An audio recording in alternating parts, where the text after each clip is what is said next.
Well, many of us have struck upon an idea that could make a viable business, but taking that idea and making it a reality is an entirely different situation and demands the right ingredients to make it a success.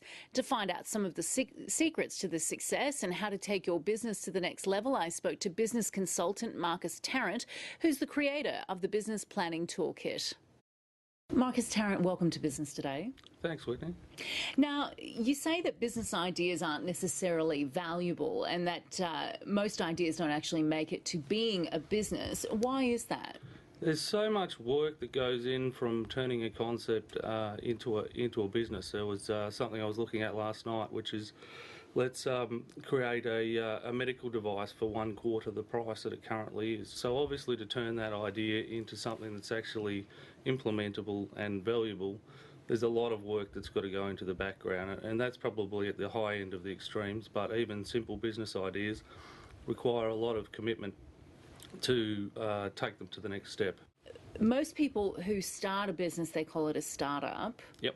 And you say that startups aren't necessarily a business. That's right. Can you just explain that myth? A startup is a journey to find a business. So a startup is, I've got this idea and I want to create a business around it. But at this point in time, when it's just the idea, the business needs to be formed, it needs to be developed, concepts need to be built around it, partnerships need to be brought in, and that takes time, effort and energy to put together. And in your view, what would you say are the biggest challenges in bringing an idea to being a business? Being flexible, I think, is one of the key things you need to consider, because when you create your idea, what you're looking for is the problem in the customer's mind and how that problem can actually be solved by whatever it is that you're going to be doing. Now, chances are you've got that problem slightly wrong. And what you need to do through your journey, your startup journey, is to identify more clearly exactly what that problem is. And it might be slightly different to what you thought, and it might mean you need an entirely different business model. Do you find that people do, because you say that flexibility is really the key, so Yep. do you find in your experience that people do have a very definitive, direct idea of what they want, and they're not necessarily, as you say, flexible, which is what they need to be? The lack of flexibility can kill a concept. And as an example, there was a product I worked on some time back. It could be done in either hardware or software. The inventors were very focused on hardware. They wanted to build things and sell them. The market feedback said this needs to be done as software and it needs to operate with our existing hardware. So that switch in mentality needed to be, and sometimes depending on the financing structure of the venture, it can be enforced on the entrepreneur themselves by the venture capital firm or other funders, and that often does end up happening, that the vision the entrepreneur had for where this thing was going to go is not actually where it's going to become a commercial success. How come the best products don't always win? There's so much other than the product itself that go into creating a success, and it's finding that pathway. I guess a good example might be something like the Dyson vacuum cleaner. His initial pathway was a licensing pathway where he was going to license that technology to the major players.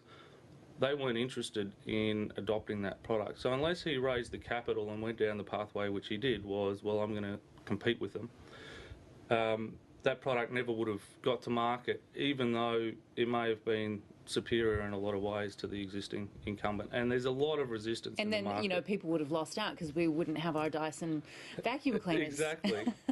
So it's a matter of pushing through those barriers and really taking it, understanding that not everyone wants you to succeed with this new product, because chances are it's displacing someone who's happily feeding off an inefficient product or a lesser product currently that really doesn't want to see you take the steps forward that you need to.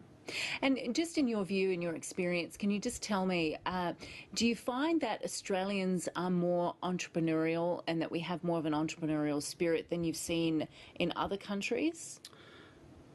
It's a great question, and probably leads me into a bit of a political debate, but our product sells particularly well in the United States at the moment, which is designed to turn ideas into products. And so I'd say Australia and the United States. Australia's a lot better than it was. I did a Masters in Entrepreneurship back in '96, I finished, which was some time back. And I've seen the whole sphere grow substantially since that point in time and become more of a focus. But one really interesting anecdotal fact from what we've been doing is that more Mac users seem to be entrepreneurial than PC users.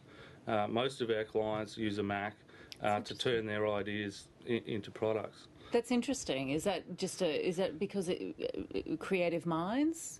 I think it is, and I was at a thing called Startup Weekend. I was a mentor there a couple of weeks ago in Melbourne, and there's one coming up in Sydney. And all the young guys there, and they're all Gen Y users, are on Macs and just super tech savvy. And they're wanting to do things. And they know that the cost of starting a business and doing things these days is a lot less than what it would have been 10 or 15 years ago. So they can just sit there in the wee hours of the morning playing around with their Mac, developing iPhone apps or doing whatever it is that they want to put together. All right, Marcus Tarrant, we'll have to leave it there, but thanks for joining the program. Thanks a lot, Whitney.